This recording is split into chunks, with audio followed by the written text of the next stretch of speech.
Apartemen Sarang Sundel Bolong. Halo guys, welcome back to my YouTube channel. Gerbang Dimensi Astral. Dan di malam kali ini kita balik lagi di segmen wisata horor. Dan kali ini ada cerita pribadi dari gue yang udah terjadi beberapa tahun lalu, tepatnya di tahun 2021 di daerah Jakarta Barat. Dan cerita bermula pada awal tahun 2021, gue membeli apartemen di Jakarta Barat. Karena looknya sangat oke dan mewah banget, jadinya gue ambil dan mumpung ada promo guys. Saat siang hari, penampakan apartemen ini sangat mewah, megah, indah, dan sangat nyaman untuk ditempati. Dan tidak disangka, tidak diduga, pada suatu hari saya mengalami kejadian yang sangat menyeramkan. Pada hari itu, saya meeting di kantor daerah Pondok Indah, Jakarta Selatan dari pagi hingga sore. Dan kebetulan juga saya memesan beberapa furnis seperti spring bed dan juga lemari untuk mengisi apartemen baru saya. Selesai meeting dari kantor sekitar setengah 5 sore, saya langsung meluncur menuju ke apartemen di Jakarta Barat untuk menerima barang masuk berupa furniture yang sudah saya pesan. Selesai barang masuk seperti spring bed, lemari, dan lain-lain, saya pun beristirahat sejenak dan sangat lelah sekali. Tidak terasa saya tertidur dan bangun-bangun udah jam 7 malam. Karena sudah cukup malam dan balik ke apartemen saya di Tangerang Selatan di daerah Ciputat terlalu jauh, makanya saya memutuskan untuk bermalam di apartemen baru saya ini. Tidak disangka, tidak diduga, terjadi spiritual activity di dalam apartemen yang baru saya beli. Di atas kitchen set seperti ada portal gaib yang terbuka dengan lebar, dan ada beberapa makhluk yang keluar dari portal gaib tersebut.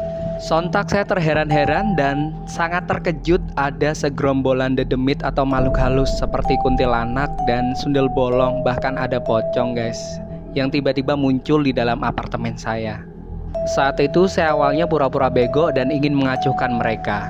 Namun ada satu makhluk yaitu Mbak Sun yang mendekati saya dan mencoba untuk berkomunikasi lewat pikiran dengan saya. Nampaknya dia mengetahui kalau saya bisa merasakan kehadiran mereka. Suasana pun sangat canggung atau awkward banget guys, karena berada di satu ruangan sempit dengan banyak makhluk yang berbeda dimensi. Pasti banyak dari kalian yang berpikir kenapa nggak langsung lari aja keluar dari ruangan. Langsung gue jawab, karena saat itu lelah mengalahkan rasa takut. Jadi emang bener-bener capek banget guys. Jadi sebenarnya pengen langsung istirahat, malah ada makhluk kayak gitu muncul. Tidak lama kemudian Mbak Sun mendekati saya seperti berada di sejengkal depan mata saya, dan dia mencoba komunikasi menggunakan pikiran dengan saya, dan dia bilang, "Sopo kowe? Ngopo kowe ono ning kene?" Saya pun membalas menjawab melalui pikiran saya, "Iki aku neng kene penghuni anyar. Aku entes tuku iki apartemen. Jadi sing duwe tempat iki ya aku, dudu kowe," gitu. Mbak Sun pun dengan nada tinggi langsung menjawab, "Lah kene iki tempate dhewe kanggo dolanan, ngopo kowe ning kene? Minggat wes kok kene ya." Dikatain seperti itu, saya merasa nggak terima dong, dan saya pun membalas, "Raiso, kowe sing minggat kok kene, iki omahku saiki." Sejenak saya pun berpikir, ini saya berantem beneran sama makhluk astral yang sebelumnya saya hampir tidak pernah berkomunikasi dengan makhluk seperti itu. Mau takut tapi kok agak lucu juga ya. Karena saat itu kondisinya saya merasa seperti orang buta tapi punya pendengaran super yang bisa mendengar dan bisa merasakan. Karena melihat atau bertemu dengan makhluk astral, waktunya sangat pendek, bisa setengah detik atau 1 detik, habis itu mereka tidak nampak. Namun keberadaannya masih bisa dirasakan, apalagi mereka yang ingin berkomunikasi dengan kita lewat pikiran guys. Tak lama hal yang gue takutin pun terjadi.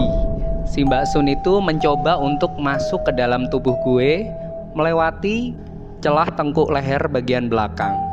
Saat dia mencoba masuk, rasanya itu seperti rohnya kita ditarik ulur gitu, kayak mau keluar balik gitu guys. Dan akhirnya balik dan dia pun nggak bisa, dan karena nggak bisa dia pun menyerah dan pergi. Awalnya saya mengira dia udah pergi dan gak bakalan balik lagi. Ternyata dia gak menyerah dan masih gangguin saya. Akhirnya saya ambil iPad dan membuka murotal untuk menetralisir ruangan apartemen saya dari para makhluk astral tersebut. Saya pun membuka YouTube dan menyalakan murotal Al-Quran untuk mengusir mereka. Sambil menyalakan murotal Al-Quran, saya pun bersih-bersih dan mandi. Selesai mandi, saya melaksanakan sholat maghrib dan isya karena tadi ketiduran guys. Dan akhirnya saya istirahat untuk tidur. Ternyata mereka tidak tinggal diam saat saya tidur. Di alam bawah sadar saya, mereka membawa saya ke dimensi mereka. Dan saya melihat suasana dimensi mereka yang penuh dengan pepohonan, gelap, dan mereka bermain di sana. Jujur saat itu saya tidak takut dan tidak kaget karena sebelumnya beberapa kali juga pernah nyasar di dimensi astral saat di alam bawah sadar. Dan yang bikin saya speechless, ada 2 sun yang naik andong sambil memelototi saya. Tapi jaraknya jauh, tandanya mereka cemen guys. Jadi di sini bisa kita simpulkan kalau Al-Quran itu adalah mukjizat yang nyata guys. Jadi iblis sebenarnya emang punya sihir, tapi kita bisa melawan iblis dengan malaikat tentunya. Dan malaikat itu ada di ayat-ayat Al-Quran, karena satu huruf ayat Al-Quran itu dijaga oleh 10 malaikat. Jadi demit atau iblis pasti jiper guys kalau kita bisa baca Al-Quran. Terlebih kita bisa menghafal ayat-ayat penting untuk menaklukkan mereka atau mengusir mereka. Dan ayat Al-Quran yang biasa saya baca saat diganggu oleh makhluk astral adalah ayat kursi guys. Tapi jangan salah, ada beberapa demit atau iblis yang levelnya tingkat tinggi. Kita bacakan ayat kursi, dia tidak mempan. Maka harus next level yang saya biasa bacakan adalah Quran Surat Yasin. Karena especially di Surat Yasin menceritakan tentang siksa neraka juga guys. Jadi ayat itu cukup kuat untuk membuat iblis lari terbirit-birit. Oke teman-teman, terima kasih banyak udah mendengarkan wisata horor Jakarta Barat pada malam hari ini. Dan bila kalian menyukai video ini, jangan lupa untuk subscribe, like, komen, dan share ya guys. Dan jangan lupa untuk nyalakan lonceng notifikasi untuk tidak ketinggalan video terbaru dari Gerbang Dimensi Astral. Wassalamualaikum warahmatullahi wabarakatuh.